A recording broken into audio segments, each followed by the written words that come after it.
Pourquoi la mode revient-elle toujours ? Merci d'avoir posé la question.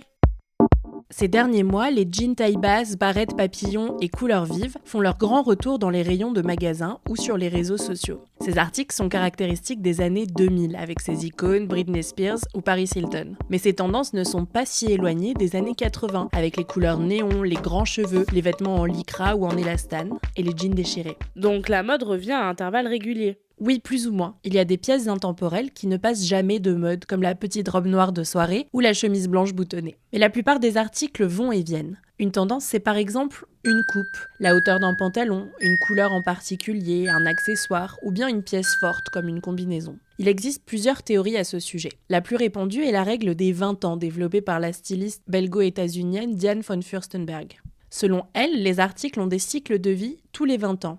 L'introduction, l'augmentation, le pic, le déclin et l'obsolescence. Un nouveau look apparaît d'abord dans les hautes sphères de la mode, sur des personnalités influentes. Il est ensuite produit plus massivement, à bas coût, et porté par le grand public. Il est ensuite considéré comme mainstream et rejeté, avant d'être réintroduit. Une autre théorie est celle de James Laver, selon laquelle les modes reviennent tous les 50 ans. La vérité est quelque part entre les deux, et il y a d'autres facteurs que le temps à prendre en compte. Lesquels ? Bon, tout d'abord, il est très difficile de créer quelque chose de totalement nouveau. Il est inévitable de s'inspirer du passé, tant pour les designers que pour les consommateurs. Concrètement, on s'inspire des vêtements de nos parents. On fouille dans leurs armoires, ce qui explique en partie la résurgence des modes tous les 20 ou 30 ans, environ l'écart entre chaque génération.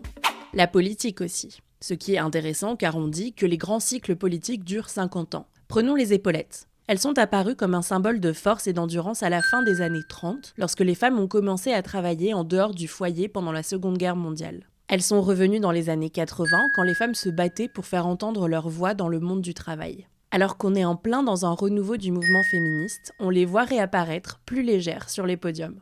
George Taylor a également élaboré une théorie selon laquelle l'économie avait une influence sur la longueur des jupes portées par les femmes, l'index hemline. Pendant les années folles, un âge d'or, les femmes portaient des jupes courtes et montraient leurs bas de soie. Et puis des vêtements extravagants comme des manteaux en fourrure, des gros bijoux et des strass. Pendant la Grande Dépression, une période sombre durant laquelle il y a eu une pénurie de bas, les jupes s'allongent.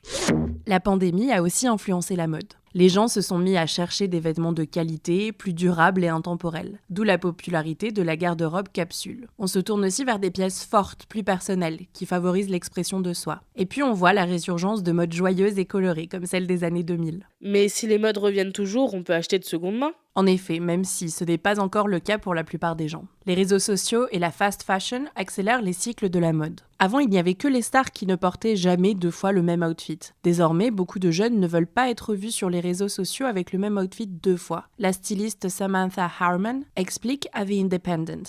Nous achetons aujourd'hui 5 fois plus de vêtements que dans les années 80. Et pourtant, nous ne portons généralement que 10 à 20% de notre garde-robe. Les cycles des tendances se sont raccourcis, en grande partie grâce aux médias sociaux. Traditionnellement, nous avions des défilés printemps-été, automne-hiver. Maintenant, nous avons de nouvelles collections qui sortent pratiquement chaque semaine. Le côté positif des réseaux est que face à l'abondance d'informations et d'images, on peut avoir envie de se tourner vers une mode plus individualisée, et donc vers la seconde main pour trouver des pièces uniques. Voilà pourquoi la mode revient toujours.